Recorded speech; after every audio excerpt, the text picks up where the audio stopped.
there you have it, all you transistor radio bugs. How'd that one grab you? That...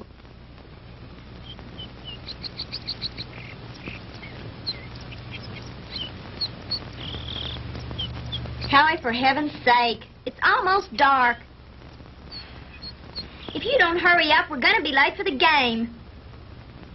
Margie, have you ever tried to fix a fuel pump to a rock and roll beat? Well, I'm sorry it made you nervous. I just thought it was a good chance to get in some practice. It's okay. Forget it. Nothing I can do anyway. At least not way out here. Well, I wish you hadn't taken this crazy nowhere shortcut. Boy, this is like Lossville. I know. I goofed. And I've got to get some help if we're going to get there in time for the kickoff. Hey, didn't we pass a farmhouse about a mile or two back down the road? Yeah, that's right. Back around the curve. Come on, we'll be shorter through those woods.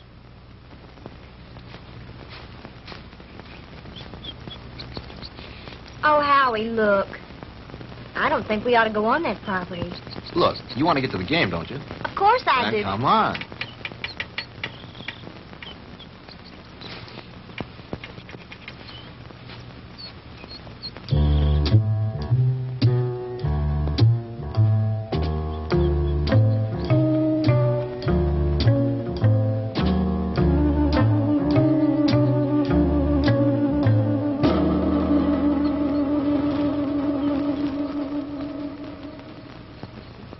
Howie, it's cold. It's so dark, we should have brought the flashlight. It isn't working. Batteries are down and I forgot to replace them.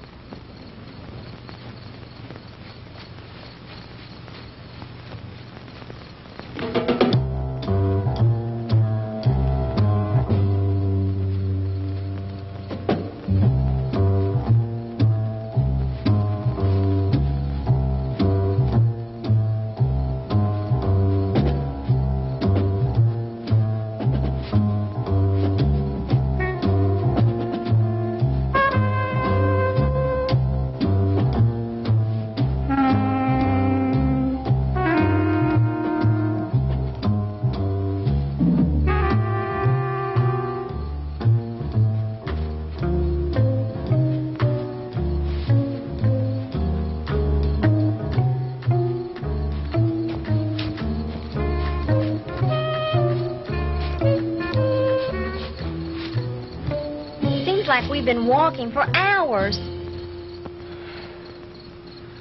Well, it can't be much further now. Hey, there's a light.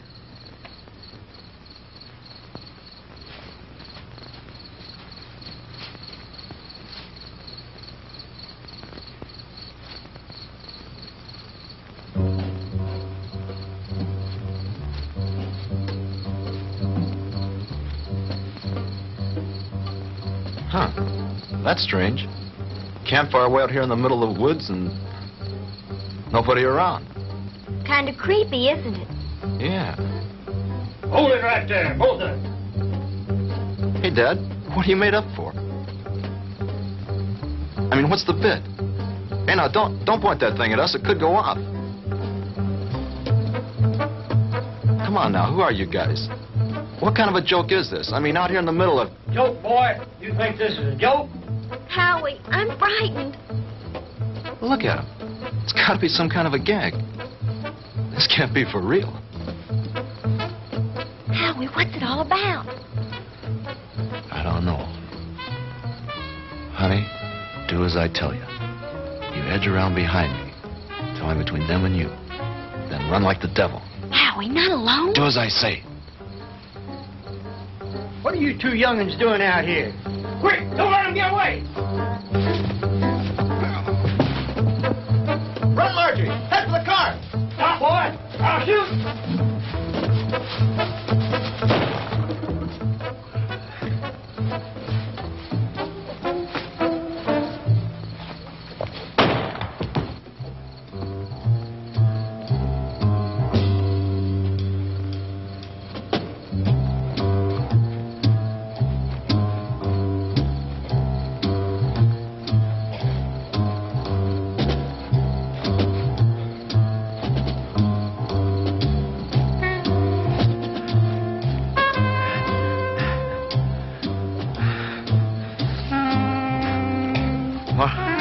Margie?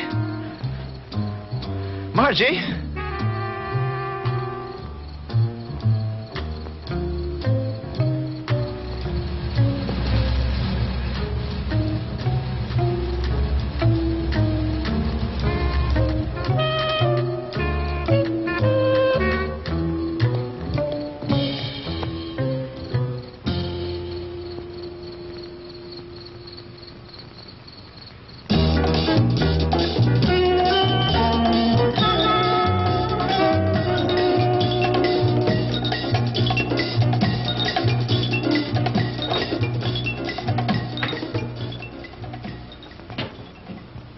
Oh, hello, Jim. What do you need? I need my ever-loving paycheck. What's the rush? Payday's tomorrow. I know, but Reed said you'd have it for me tonight. Oh, did he now? Yeah, that way I get a couple hours head start on my first vacation in 3 years. Relax. The girl's on her way up from accounting with it now.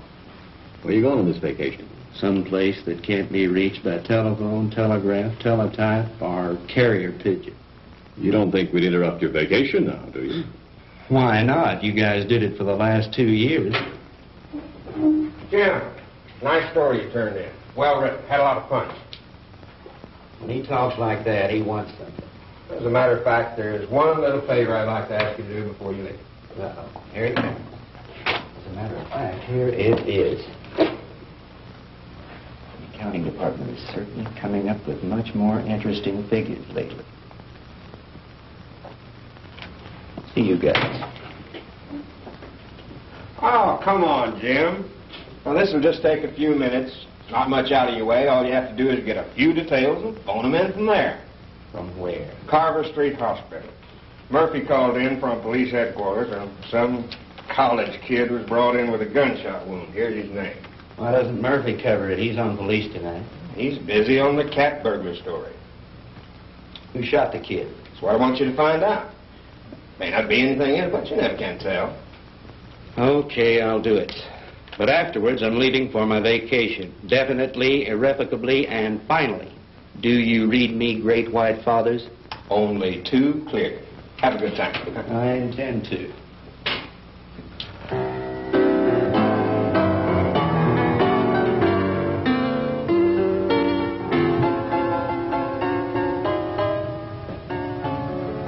Hello, blonde girl. Why, James Crandall, what brings you here? Now, don't tell me. Let me guess. They sent you down for an egoectomy. A what? An egoectomy. They're going to cut out that big, fat ego of... Oh, that's funny. Funny. I want some information. Like what? Like, you got a boy here. Howard Ellison, college kid. In some kind of shooting scrape. That's the kid they brought in this evening.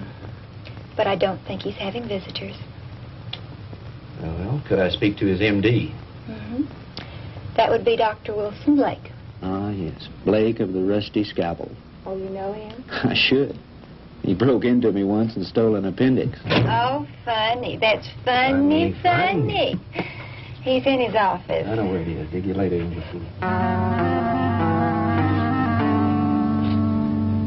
Yes, that's all right with me, Dr. Thornton. 10:30 will be fine. Yes, I think the whole administrative staff should be there. Fine. See you in the morning, Doctor. Goodbye. Come in. Jim Crandall. Hello, Will. How are you? Hey, number one, how about yourself? No complaints? Can you spare a few minutes? Sure I can. Are you on duty? No, not really. I'm officially on vacation.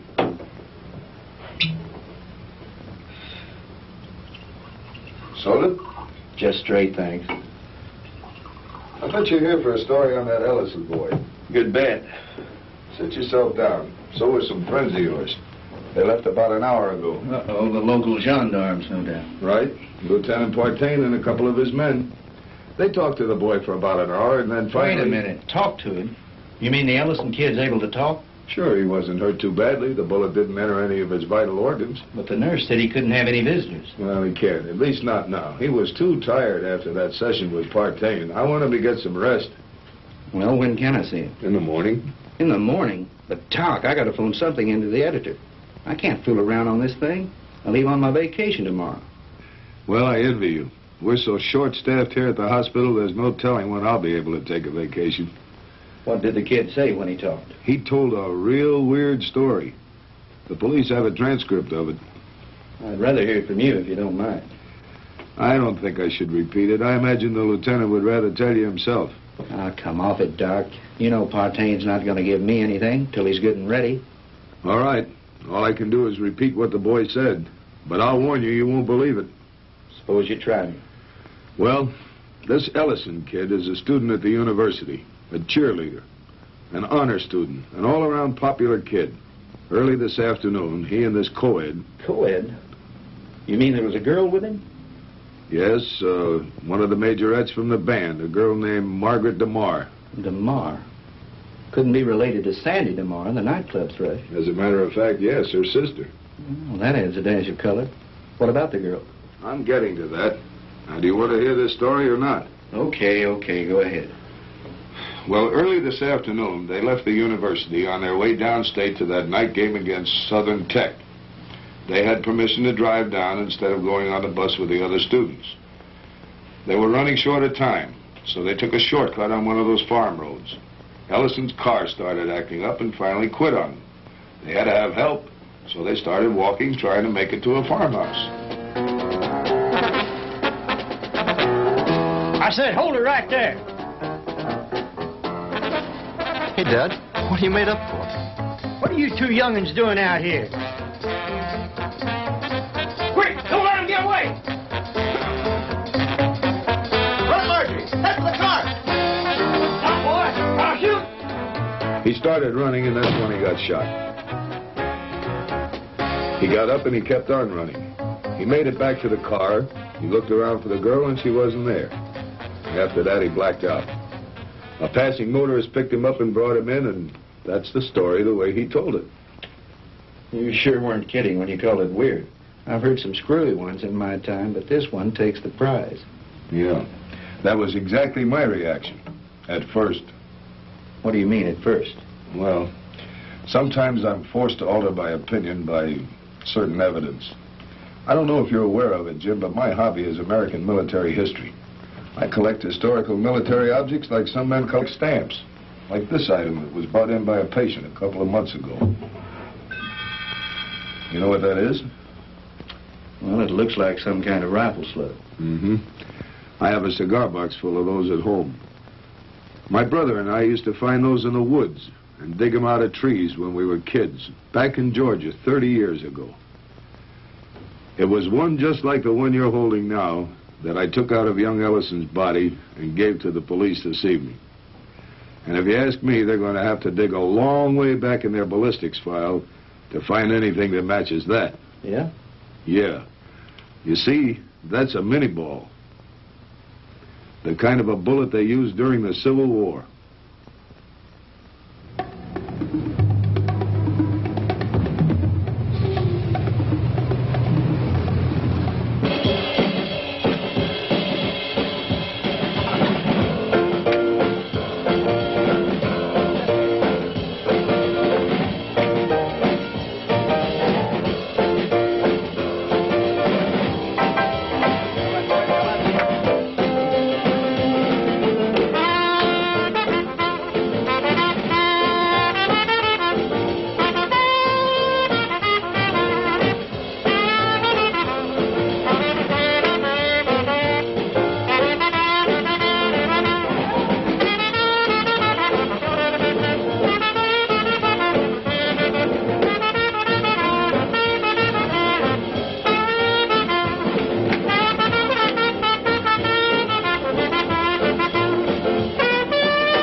Now, ladies and gentlemen, it is my privilege to present our heavenly little headliner and collector of 2 gold records, the girl with the orchid voice, Miss Sandra DeMar.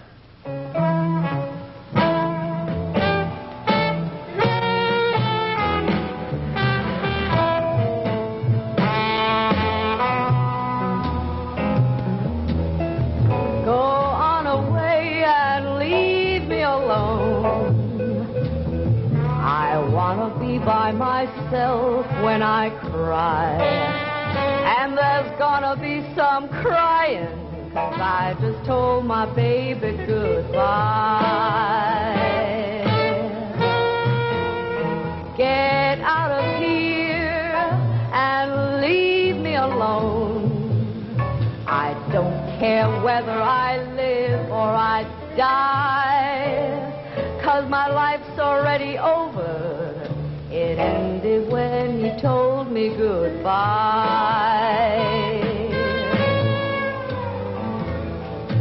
Why is it everything happens to me and my dreams all explode in my face? He was my own for a while, but he's gone, and I know no one can ever take his place. So go away and leave me alone. I've got a right to my own private cry. Coming down with the sorrows, 'cause I just told my baby goodbye.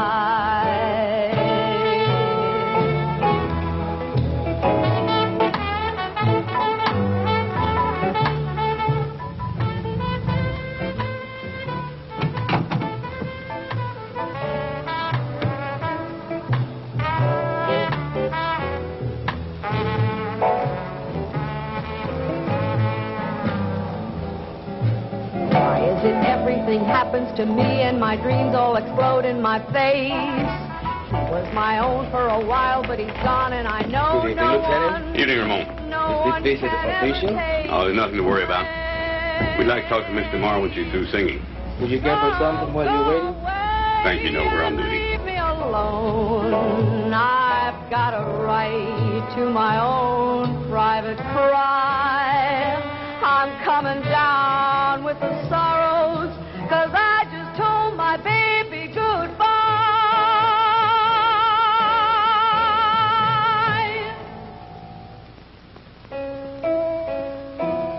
'Cause I just told my baby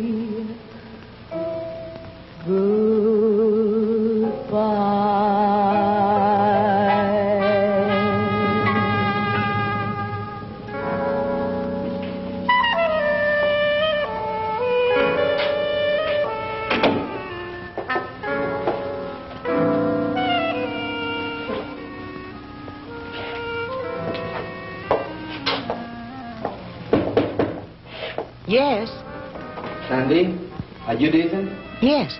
2 gentlemen from the police department want to talk to you. Police? Yes, Miss DeMar. I'm Lieutenant Partain, and this is Detective Lasky. We're just making a routine investigation. Have you heard from your sister this evening? Margie? Why, no. Why do you ask? Well, we just thought she might have called you. You see, we have reason to believe she may be missing. Missing? I don't understand. She's at a football game in Stephenville with Howard Ellison. I'm afraid not, Miss DeMar. Maybe you'd better sit down and let me tell you all that we know about it so far.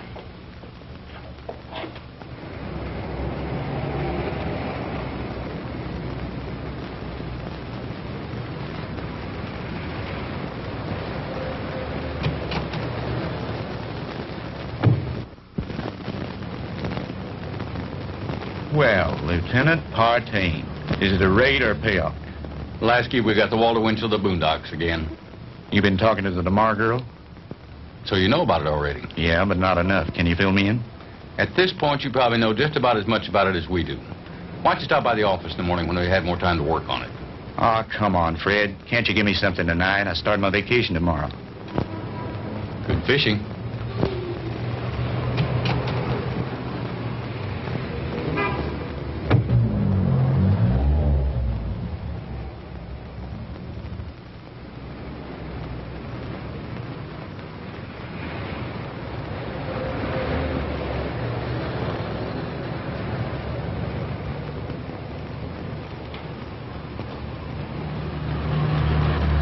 Miss DeMar? Yes? I'm Jim Crandall with the Sentinel. Could I talk to you a moment? I'm sorry, Mr. Crandall. I really haven't time to talk. I've got to get home in case my sister calls. Well, that's what I wanted to talk to you about. Can I give you a lift home? Thanks, but I'll take a cab. Well, they're kind of slow this time of night. Well, all right, if you're sure it's not out of your way. Of course not. It's part of my job.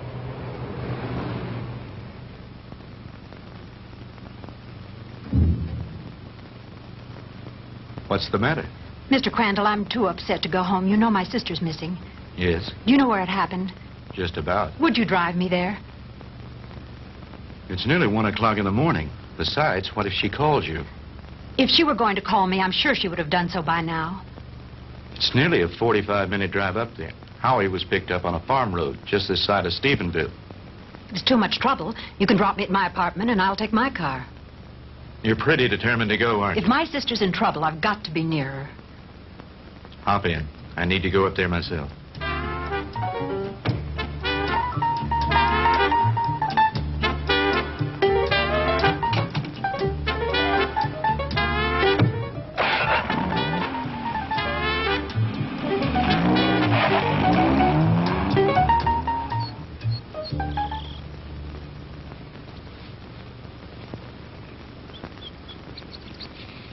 Lieutenant, we checked that house from top to bottom.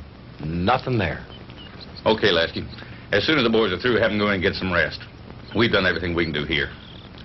Maybe the sheriff and his bloodhounds will turn something up. Right.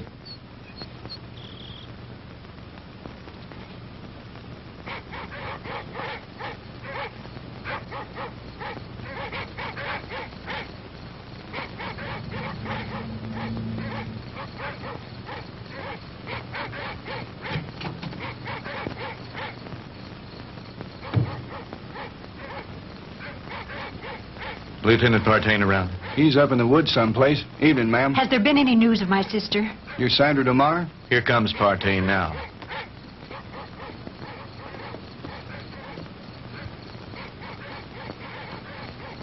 Lieutenant, have you found her yet? I'm afraid not. Crandall, what'd you bring her out here for anyway? I made him bring me, Lieutenant. Can you tell me anything about Margie? No, ma'am, I think you both made a trip out here for nothing. Why don't you go home and get some sleep? He's right, Sandy. You should do as he said. Jim, somewhere out there in that horrible blackness, it's my sister. Those dreadful dogs. They sound so terribly ominous. Oh, Jim.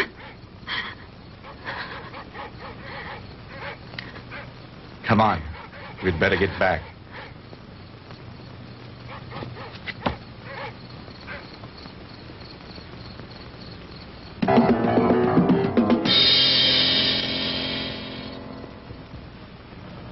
No, I'm going to check all the antique gun shops this morning, as soon as they open.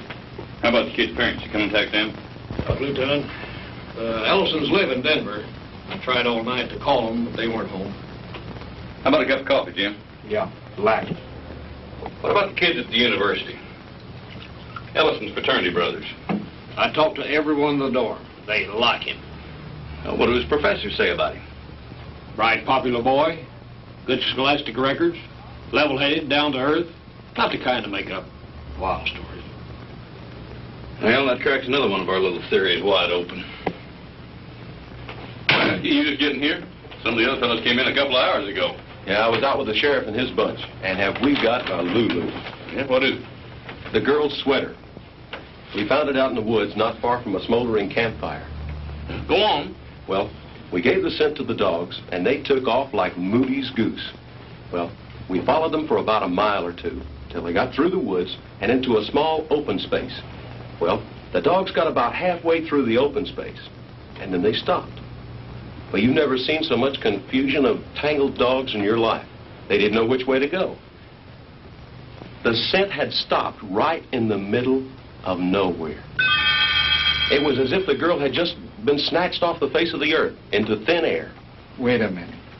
You mean no footprints, no tire tracks, no nothing? Well, nothing but this. Well, so you found part of a costume. Costume?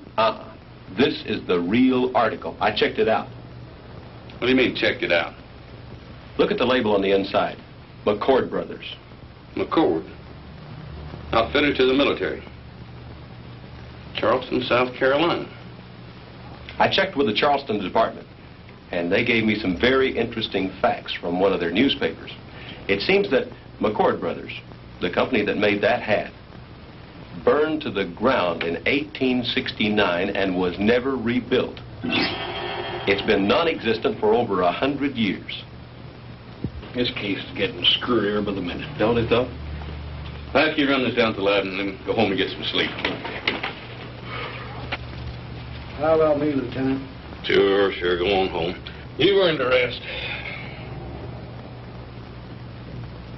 Well, what do you think? How was Mr. Marr when you left her?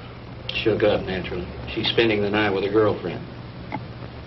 Fred, about this whole mess, what's your opinion? I'm not paid to have opinions. I'm paid to put jigsaw puzzles together. But seriously, what do you think? I think there's a logical explanation to everything. Two men were in those woods in costume and makeup. Anyone knows there's lots of guys around nowadays who collect antique guns. They belong to clubs, they have meetings and shooting contests every so often. A couple of them got liquored up a little, wanted to have some fun and scare the kids. But something went wrong. It's as simple as that. My hunch is, as soon as they get up enough nerve, they'll come in, give themselves up. It's a nice theory, Jim, but what happened to the girl? Well, your guess is as good as mine. Jim, you know, this whole thing is, well, it's spooky.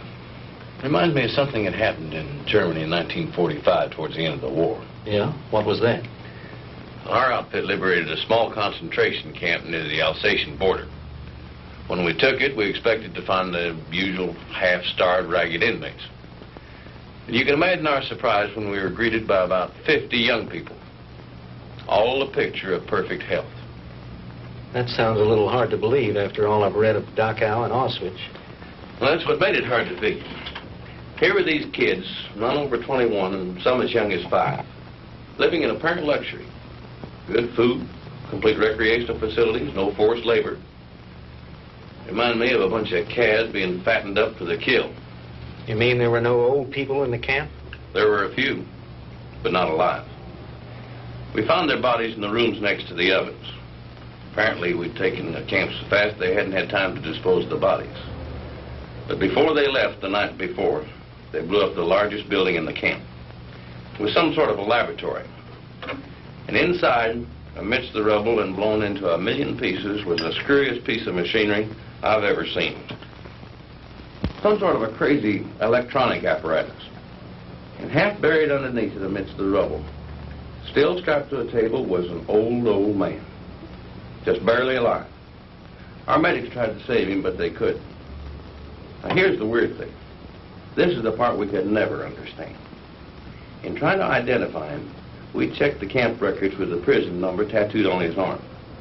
According to those records, that old man should have been an 18-year-old boy. What about the other bodies? Same thing. Their numbers indicated they all should have been kids. What type of experiments were they conducting there?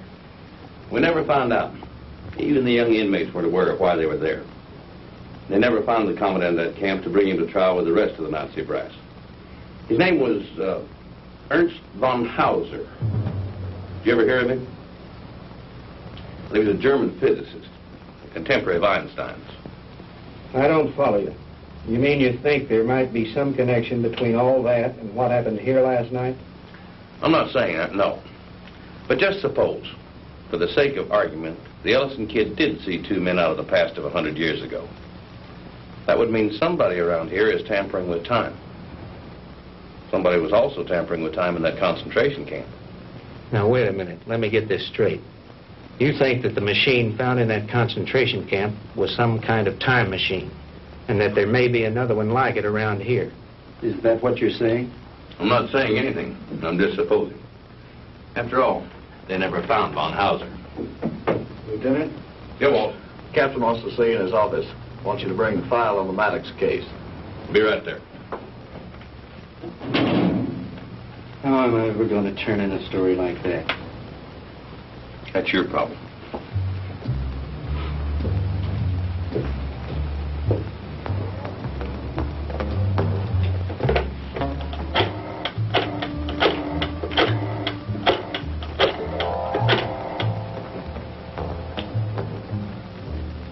Hello? Give me the city desk. Hello, Reed?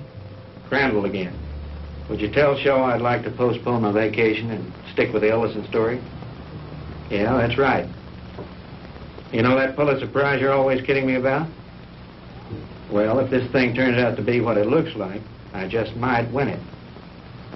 No, nothing new at the moment. I'll keep you posted. Yeah, I've got a little research to do in the library. Then I'm going to the hospital to interview the kid. Right. Talk to you later.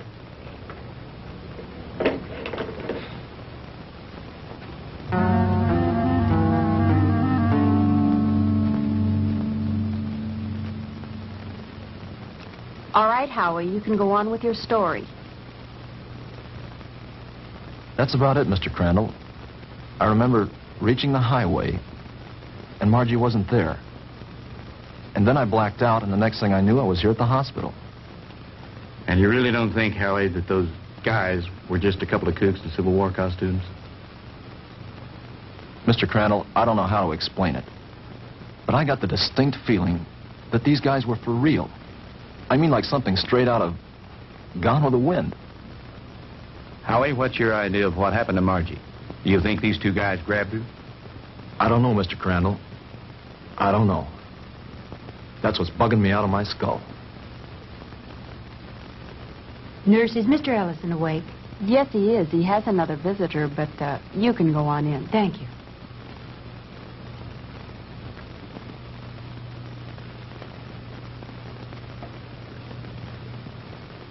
Sandy. Hello, Howie. How are you? Hello, Jim. Good morning. Have you heard anything from Margie? Not yet. I brought you some flowers. Thank you, Sandy. I'm sorry about all this. I mean... It's all right, Howie. Now, don't you worry. Whatever happens, I know it wasn't your fault. Jim, have the police found out anything yet? No new developments. I'm going up there in a little while and have a look around myself. I want to see the place in the daylight. Would you mind if I went with you? Of course not. I'd enjoy your company. Howie, would you forgive us if we ran off right away? Sure. I understand. I'll drop back in later. Bring me some magazines. Yeah. True Confessions and Ladies' Home Journal. Gee, thanks, Mr. Crandall. Those are two I never miss. See you later, Howie.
Looks like the typical haunted house, doesn't it, Jim? Yeah. The meadow where they found the cap and where Margie's trail ended is supposed to be nearby. Do you think this old place has anything to do with her disappearance, Jim? I don't think so. They searched it and didn't find anything. Her sweater was found somewhere in those woods. think I'll have a look around.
Get out of here.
What happened? I don't know, but we better get back to the car.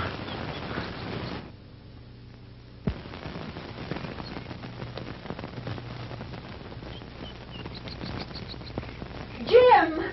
Oh, the car! It's gone!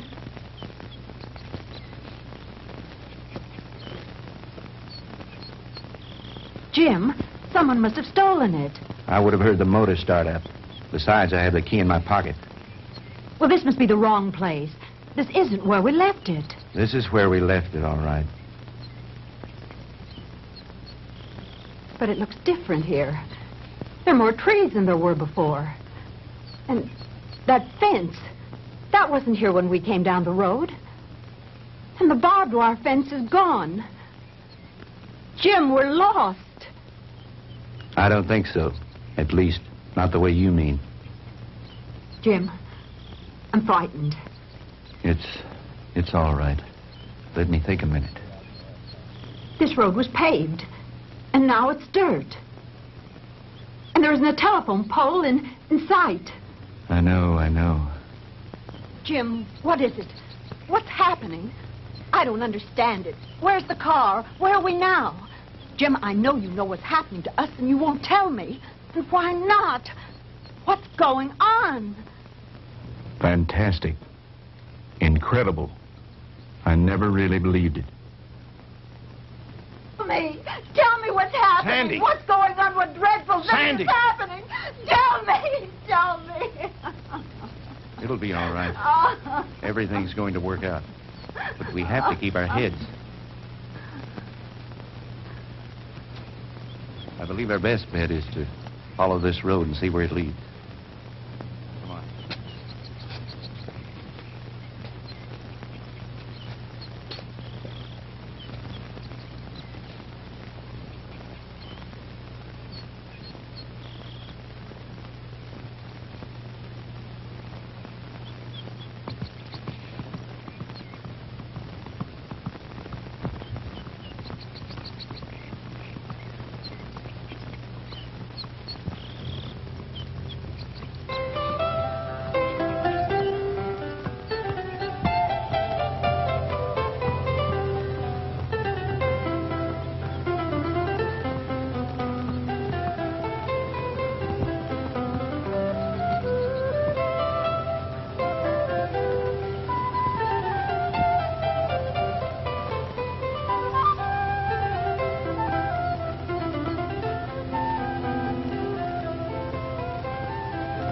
Jim, his clothing. I know.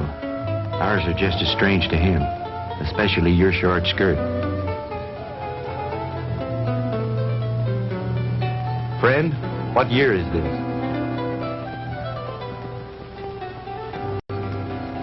Where are we? Witchcraft! Witchcraft! Ha!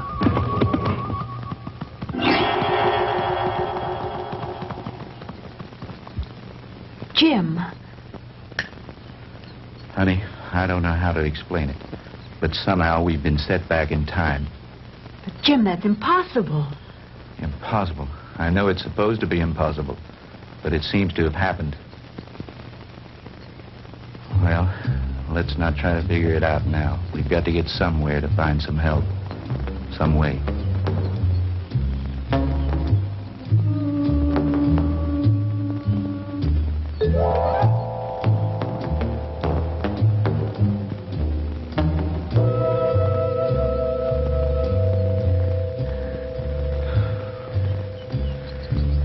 Jim, I'm sorry, but I don't think I can go any farther. I simply have to rest. All right. We'll stop for a while.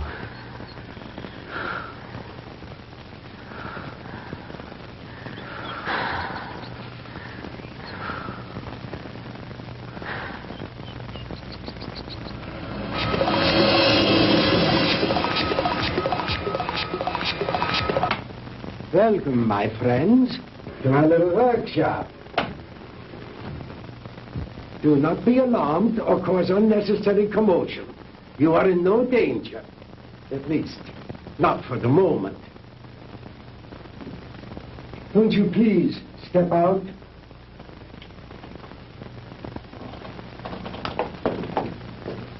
I am Dr. Ernst von Hauser.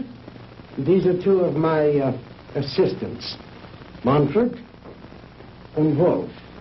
Where are we? I told you. We are in my little workshop. And I tell you again, please do not be alarmed. What time is this? What century are we in? Does it matter, my friend?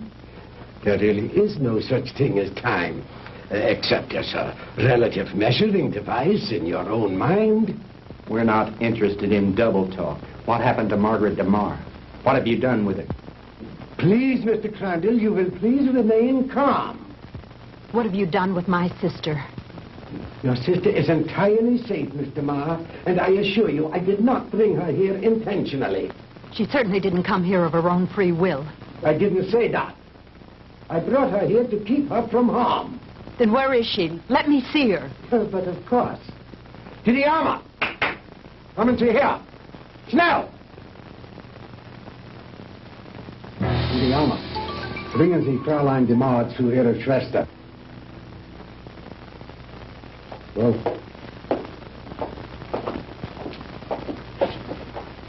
no need for alarm, Mr. Crandall. She'll be all right. She'll be able to freshen up. We will even furnish her a change of clothing.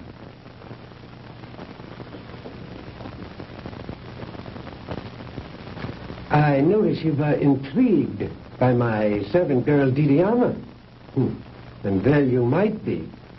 Just a few thousand years ago, She was serving in the court of Tutankhamun, one of the great pharaohs of Egypt. And now she is serving me. Quite an experience, is it not? This is like a fantastic nightmare. I don't understand any of it. How did you get Margie here? I was conducting an experiment with a pair of gentlemen from the past.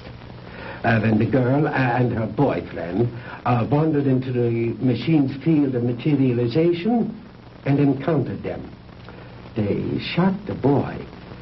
They might have killed the girl had I not teleported her here very quickly. And the 2 red soldiers? I sent them back to Shiloh, Mr. Crandall. But it doesn't matter. They probably died there anyway. Fantastic. Utterly fantastic. Tell me, Doctor, why did you send Sandy and me back to 1789? I admit I took advantage of you to conduct a little experiment. Oh, yeah, it was a little dangerous, but you see, no harm has come to you. Super spectronic relativity? I believe that's what you once called it. Oh, then you are familiar with my work. To some degree, yes. I read up on you this morning in the library after talking with the police. Oh. And what did you learn about me? Quite a bit. I know of your early career and some of the brilliant discoveries you made in the field of physics, and that you were expelled from the International Congress of Physicists because of your theories. That was a humiliation which will soon be avenged, Mr. Crandall. But go on. What else did you learn of me? Well, I know that you were a friend and sponsor of Adolf Hitler, that you helped elevate him to power in the 30s, and became the organizer and administrator of his Department of Scientific Warfare. That's another thing that puzzles me here, Doctor. Why a man of your brilliance should identify himself with a fanatical madman like Hitler. How dare you refer to Adolf Hitler as a madman? He was a great genius, ahead of his time. The world, in its ignorance, was not ready to accept him. The world did not accept him because he was a lunatic, bent on enslaving it. You call a man who is responsible for the mass murder of millions a great man, a genius? Anyone with enough intelligence to examine history knows there are times when lives must be sacrificed for the benefit of future generations. And he was willing to do this in order to lead his people into darkness, into oblivion. That's where he was leading them. And like all other power-crazed dictators before him, he failed. Thank God there were people in the world with enough courage to resist and to conquer him. What do you know in your stupid, petty little mind?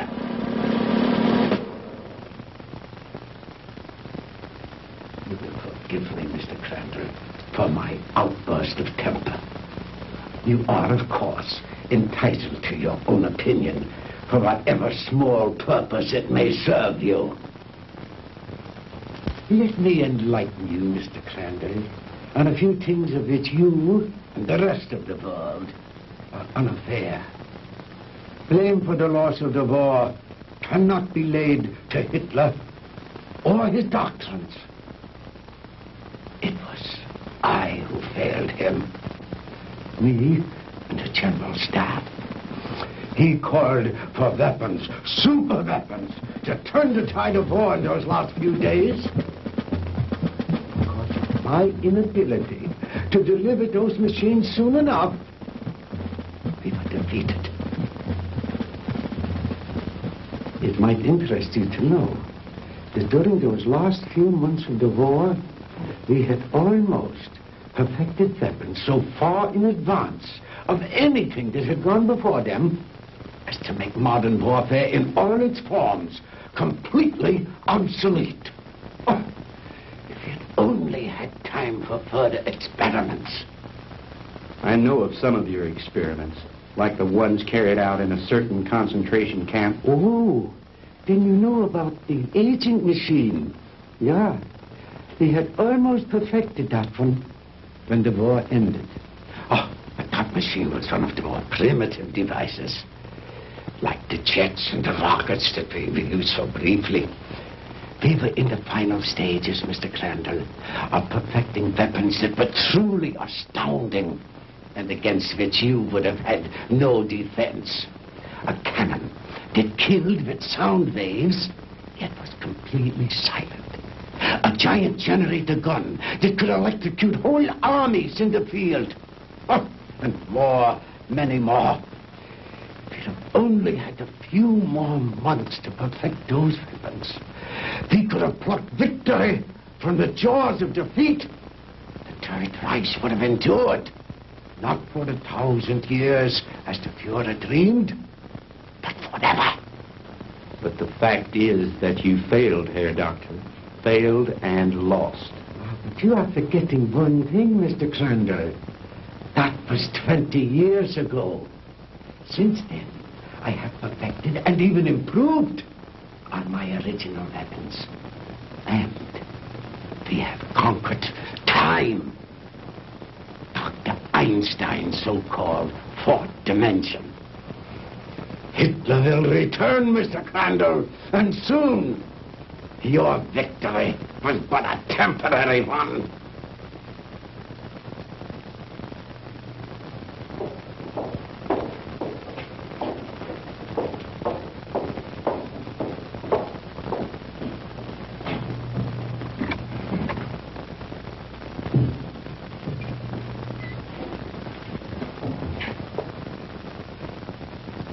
Margie, baby. Sandy!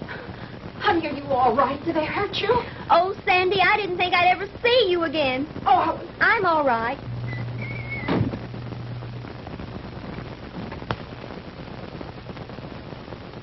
let us out of here. Open this door. Let us out. Please, don't let them keep us here.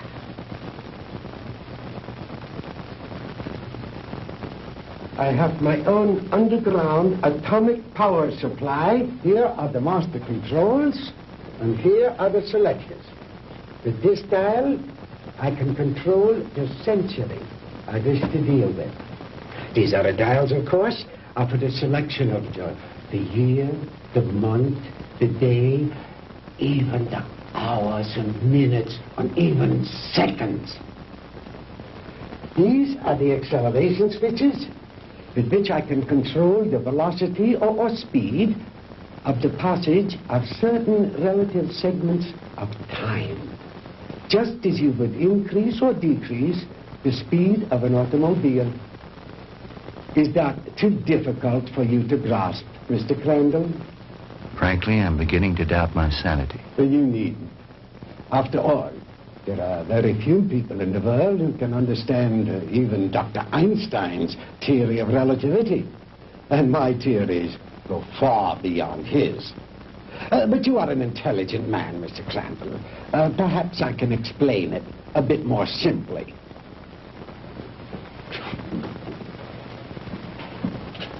We will let this line represent the world, with a line here to represent the equator, and a mark here and a mark here for the north and south poles.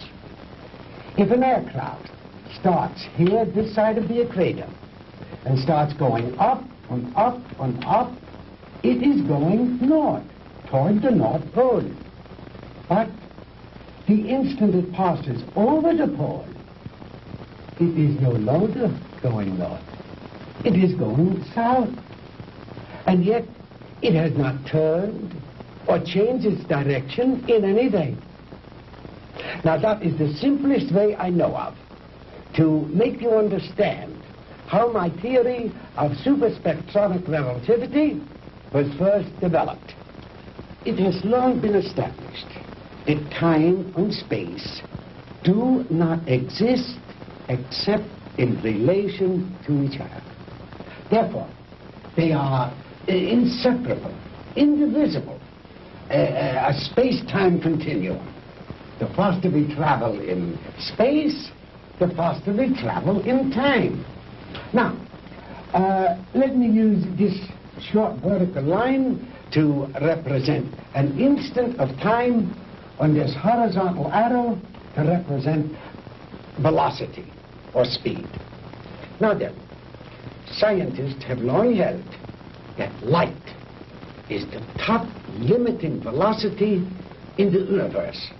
In other words, there is nothing in the world faster than light. And yet it is known that beta particles ejected from the nuclei of radioactive substances can attain velocities up to 99% that of light. Now, I have always based my theories on the premise that there is no limit to space. The universe is limitless. Well, if there is no limit to space, then there is no limit to time, and no limit to velocity. Therefore, I thought there must be something in the universe that was faster than light. Oh, the years of frustration and failure before I finally had to submit to the one irrevocable fact: there is nothing in the universe faster than light. But I discovered a new ray in the spectrum with a wavelength infinitely shorter even than that of the cosmic ray.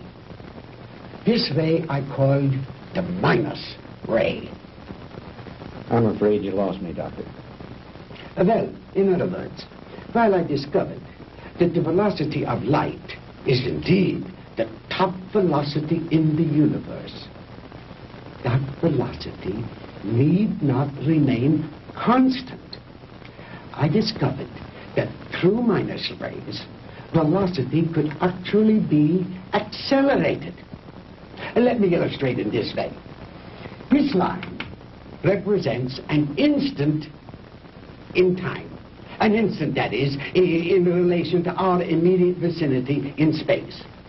Now, if you enter a dark room or flip a switch, that room is instantly flooded with light. That is because that light, traveling at its great velocity, takes hardly any time at all to cover that small area of a room. It is immediate, instantaneous. Now, if that light had traveled any faster, it would have come on before you flipped the switch. Are you beginning to understand? I think so. Fine.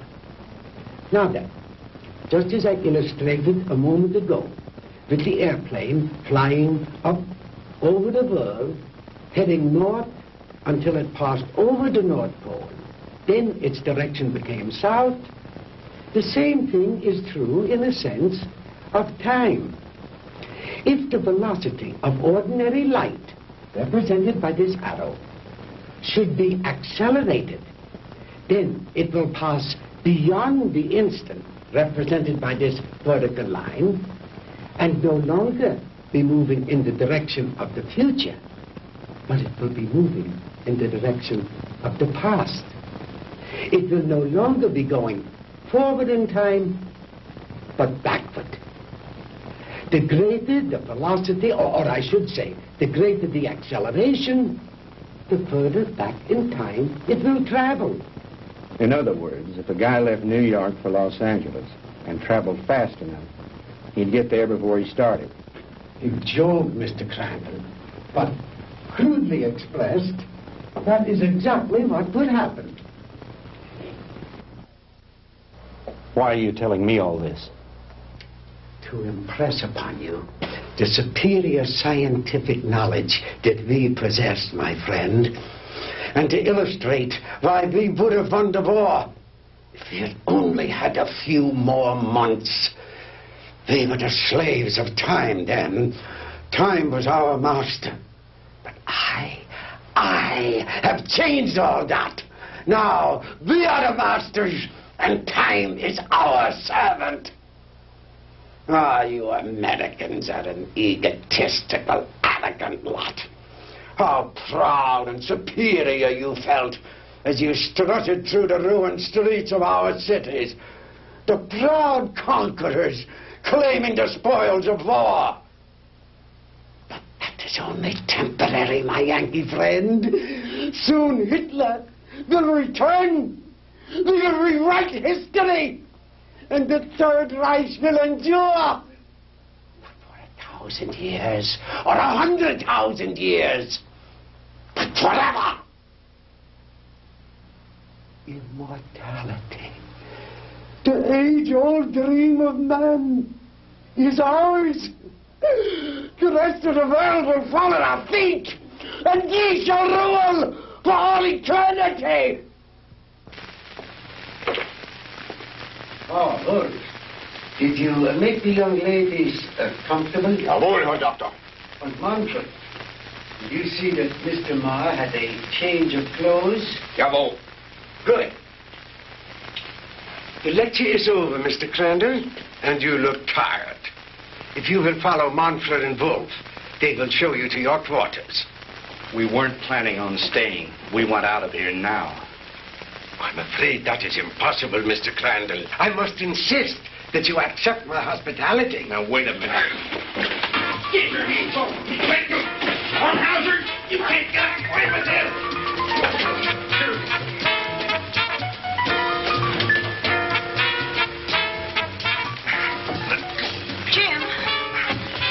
Jim! Sandy, are you all right? Oh, yes, we're all right, but why are they locking us up? What are they going to do with us? Nothing if I have anything to do with it. Oh, don't hurt him! Oh, don't hurt him!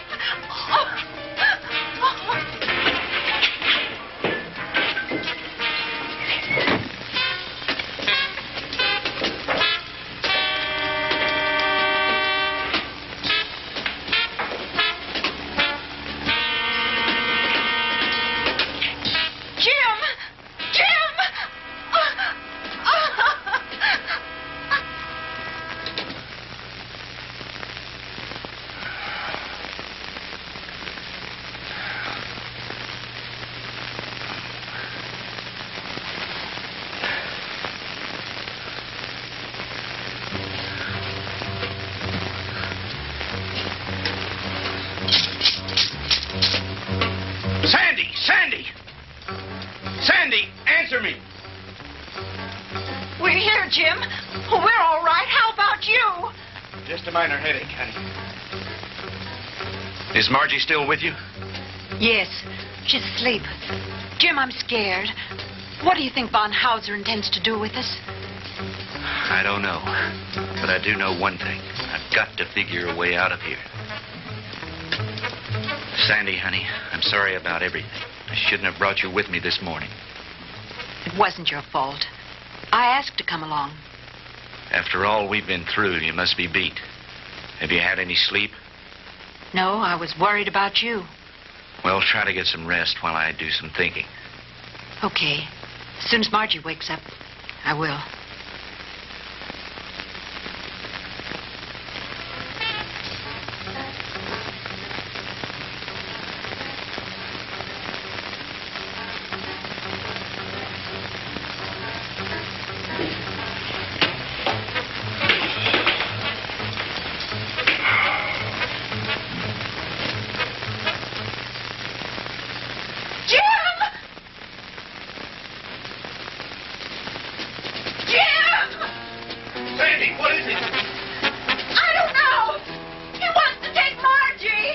Kommen Sie her, Fräulein.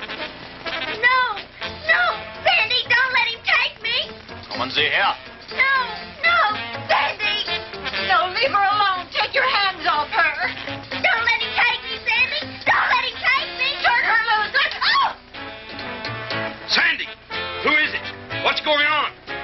No. What's going on in there? What's happening?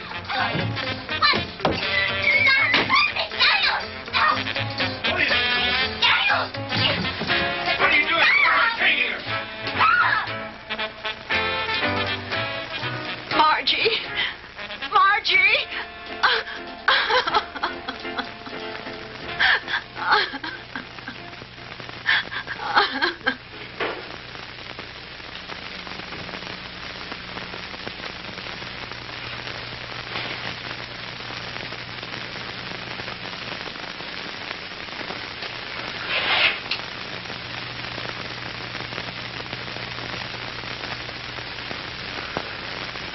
So you see, my dear, there was no reason for all that hysteria. You've really nothing to fear. While I have never before tried sending anyone into the future, there is no reason to believe that the experiment will not be successful. And if something should go wrong, it will happen so quickly, you'll never feel a thing.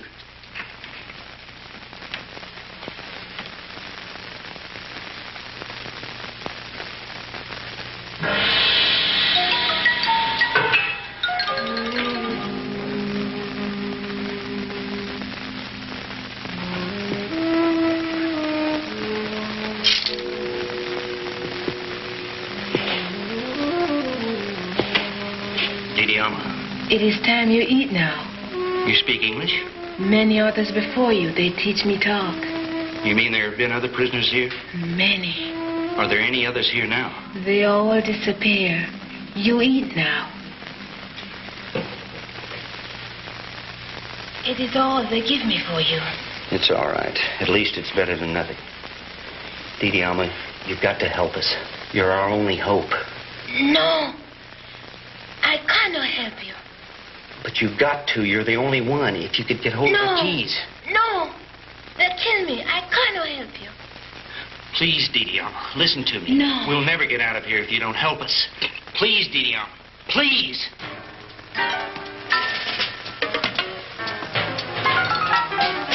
I bring you food. You eat. Thank you. Sandy, see if you can persuade her to help us. It may be our only hope. Someone come. I must go now. Was ist los, Herr?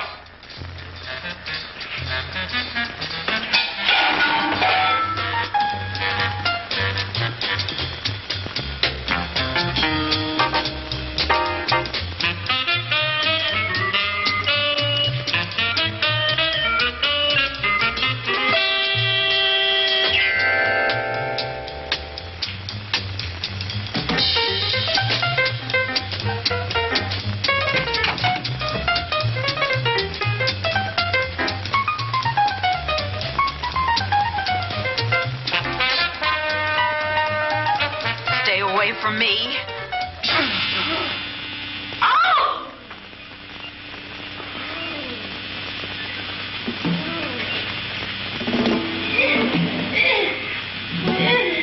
Sandy! Sandy!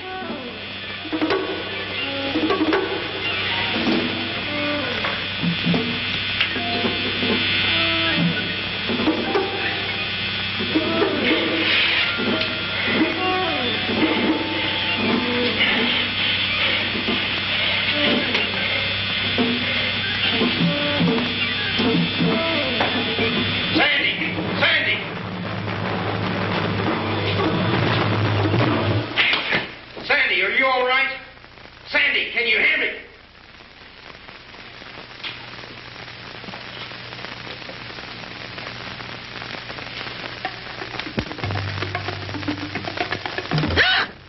Sandy, honey.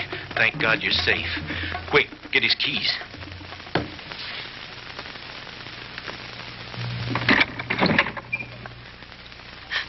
Oh, Jim, it was awful. He strangled her.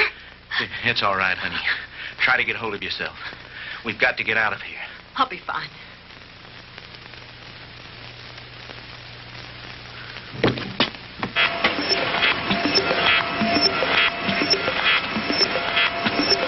I told you, Mr. Maud, the struggle is useless. You will only tire yourself needlessly.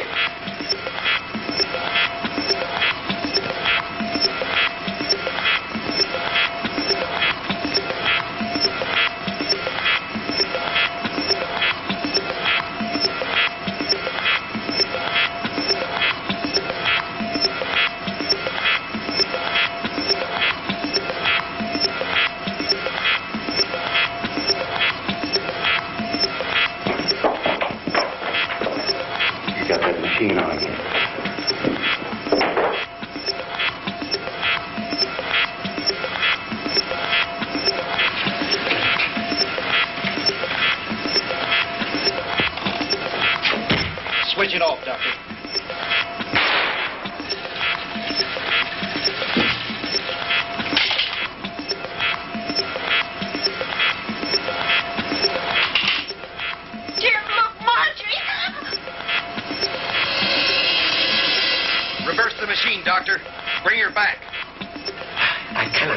Speed up, Mr. Crandall. I have never experimented with the future before. You insane, sadistic. If you don't bring that girl back, I'll empty this gun into that warped brain of yours.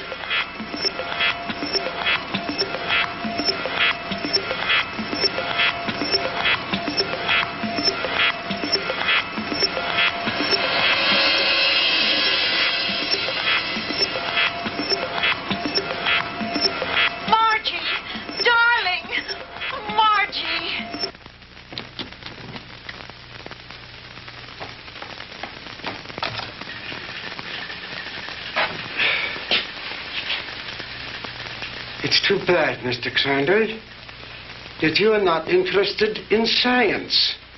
But you Americans are so impractical anyway. Jim, look out!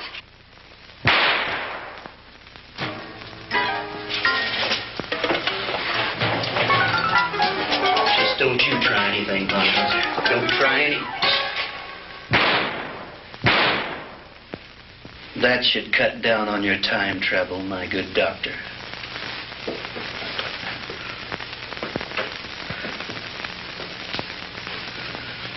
How about the attic? You searched that, didn't you? Yes, sir. That's where we found the Nazi soldiers and their radar equipment. Then this house has some connection. Crandall's car was found not too far from here. Von Hauser's headquarters must be around here somewhere.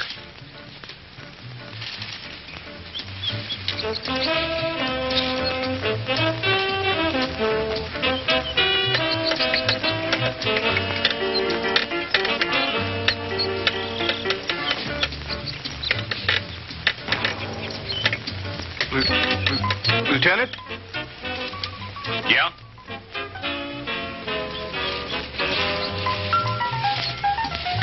What is it, Finley?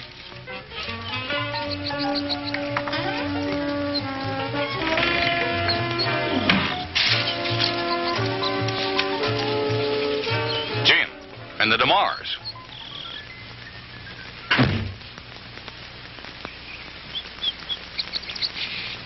Where in the devil did you three come from? Von Hauser's country place, Fred. We spent a very interesting night there.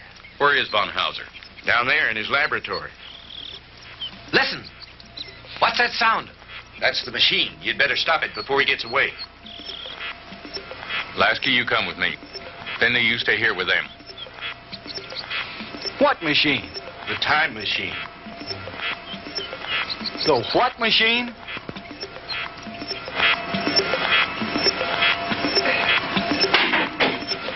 All right, Professor, hold it right there. Get away from that machine.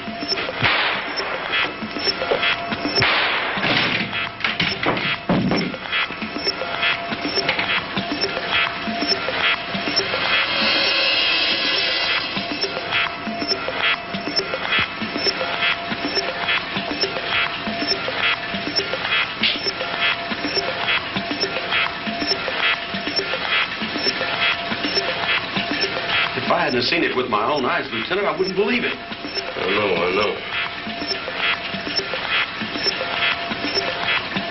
Lasky, if you ever tell anyone what I'm about to do, I'll have your job, so help me.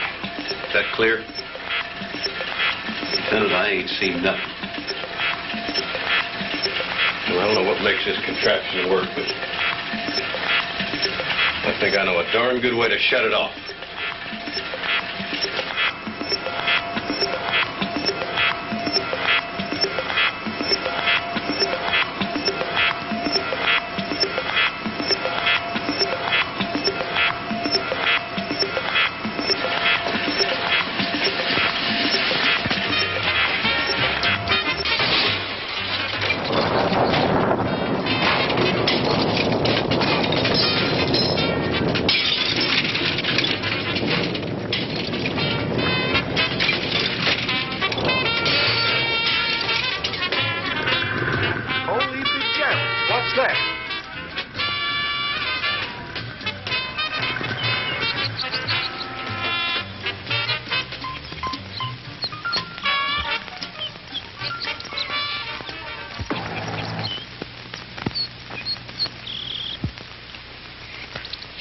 What happened down there, Fred? Forget it. Finley, call Miller at headquarters. Have him send some of the boys out. Are you two all right? Everything's fine. Thank you, Lieutenant. Why don't you take the two ladies home? Come on, Lasky.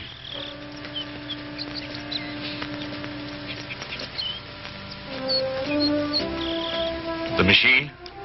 Mangled beyond repair or recognition. Too bad the big brass didn't get a chance to look it over, isn't it? But why, Fred? You had no right. No right, huh? Listen, the way I figure is like this. Sooner or later, some other joker is going to invent a machine just like it.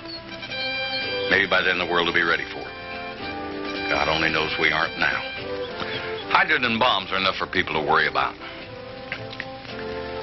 Yesterday should be left alone. Because today, the world has enough problems.